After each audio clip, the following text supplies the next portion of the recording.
Hey, it's Brian Mudd. This is my cheat sheet for Monday, October 29th. 2 hours, just under 2 hours to early vote yesterday. And that was shorter than the line when I drove by on Saturday. We're into the election, nothing else. Hopefully we're equally informed. All right, let's get into the cheat sheet now. So Sandy, we know it's going to wreak havoc. Financial markets.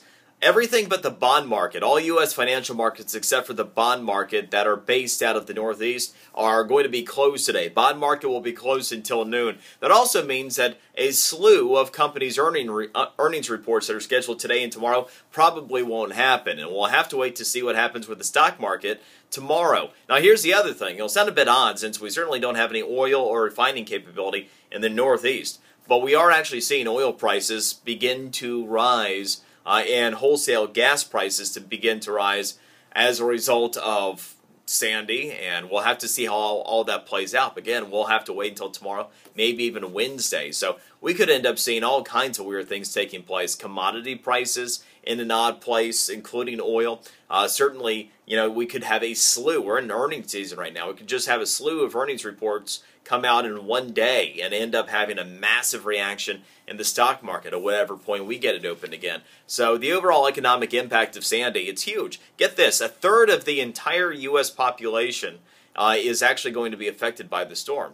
I didn't realize that we had so many people right there, but a third of the U.S. population, about 10% of all retail stores are being affected by this. So you know how we're talking about those fourth quarter holiday shopping numbers? Those are going to be affected. There's a huge economic impact. And then there's actually the insurance side of this. Keep in mind that in recent years there have been many fewer reinsurance companies, the companies that actually back the insurance companies you patronize.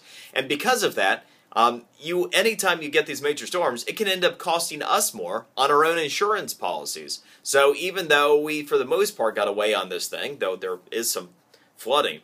I actually had a neighbor whose yard has merged with the Intracoastal. It's a little scary, actually. We largely were okay. What goes on in the Northeast doesn't necessarily stay in the Northeast. We could end up having to pay more for that, too.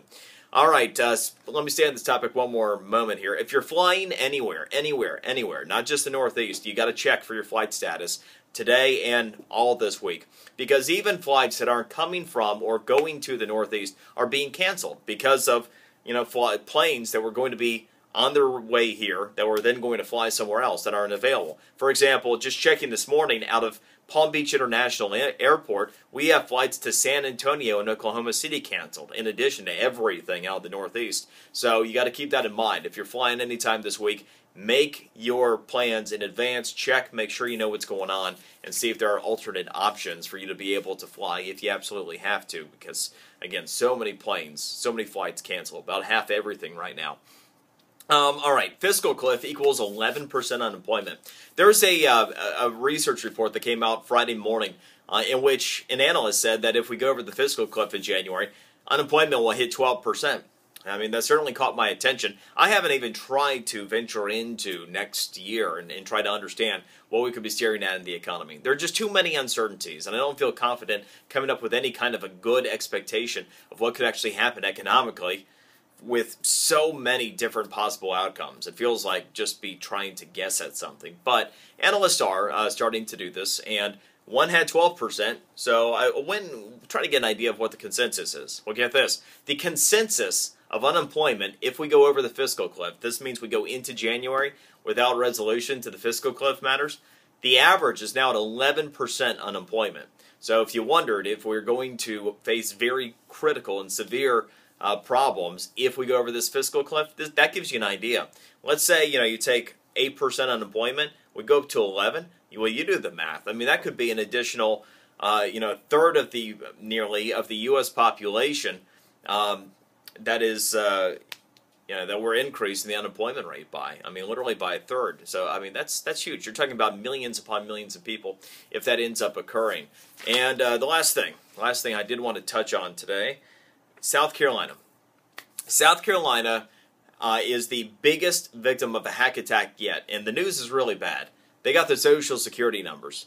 More than 3 million, about 3.6 million Social Security numbers all told.